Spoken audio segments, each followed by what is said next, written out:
Good afternoon mga kamobs. So mayroon po akong i-share sa inyo sa mga nagnanais or yung alam nyo mga kamobs yung mga nakikita natin na magagandang klase ng mga cabinet. Ito yung tinutukoy ko dito yung cabinet na pag-arrangement sa loob ng bahay mga kamobs. So meron dito sa amin na nakilala kami para gawin itong cabinet na ito. So i-share ko to sa inyo kamobs kung gaano kaganda ang ginawa niya. Ito natin mga kamobs. Ano lang mga kamobs na pala dito tayo sa ginawa namin minibar. Ito. Diba? Ang ganda. Napakasimple lang. Ayan, no? Yan. Yan ang aming ginawang minibar, kamobs. Okay? Alright. So, dito tayo mga kamobs. 1, 2, 3, go. So, dito yung mga gandang klase ng mga cabinet, kamobs. Kung mamasdan mo, diba, kamobs? Parang wala. Ayan, naka-flat lang siya. Pag titingnan mo, flat na flat lang. Hindi mo maalata. Kung medyo hindi natin alam, na ito pala isang mga klase ng cabinet na pag tinignan mo, ito ang pantry. Okay. Dito lang yung kamobsa sa Puerto Princesa. Isang bahay lang ng kagaya kung ordinary tao lang kamobs.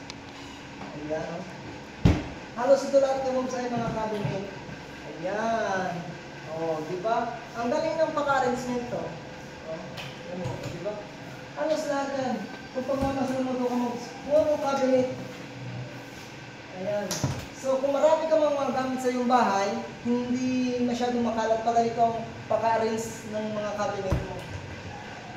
Sari-sari, kung marami kang mga gamit. Push button na kamobs. Ayan o, mga dipindot-pindot na lang. Okay. O, diba? Napakagaling. Sa mga nagnanais dyan na, naghahanap kayo ng mga galing na gumagawa ng ganito, mayroon akong i-refer sa inyo. From Malaysia, pero siya, Pilipino kumbaga, doon siya nagtrabaho, Malaysia, Thailand, Singapore. Ito yung kanyang mga experience na binahagi sa akin. Ay, ito kamobs, wow, napakagaling.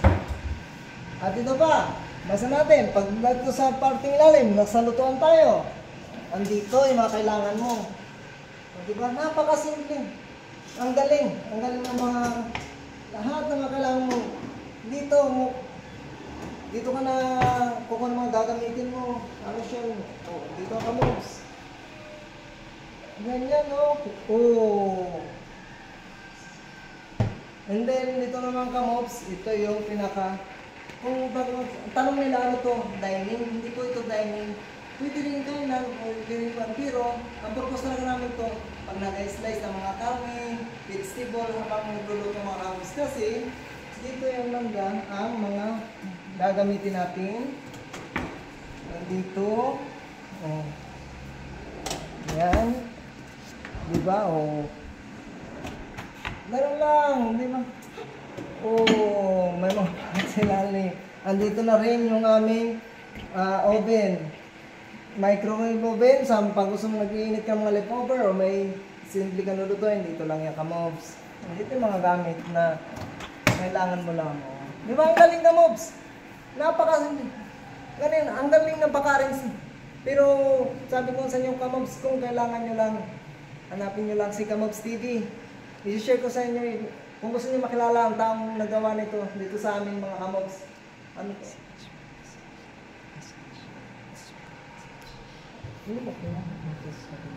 Action. Okay mga kamobs, bumalik tayo dito sa parte ng minibar. Itong minibar kamobs, dito lang. Unatin mo yung mga cabinet. Nandito na ang mga alak na gusto mo. O, diba? Tago lang. Ang mga gusto mo. Pag kailangan mo lang. O, diba? Kung ano, pwede nga. Locker. O, napakagaling ka lang, Kamobs. Kamobs TV. Action. Ito mga kamobs, magagaling din sila mag-design. Tingnan mo yan sa parting taas. Ayan o. Simple lang, pero rock, di ba? Basta, kung kailangan nyo lang. So, please subscribe my channel para makilala natin yung taong magaling nito, may talent nito gumawa nito mga kamobs. Ang bahay mo kahit napakasimple lang, pag ganito ang pag-arrange, ang galing. Para kang isang milyonaryo, whatever. O kung talagang gusto mo ay napakasimple ng dating pero plus, di ba? Kamobs, ayan. tingnan nila na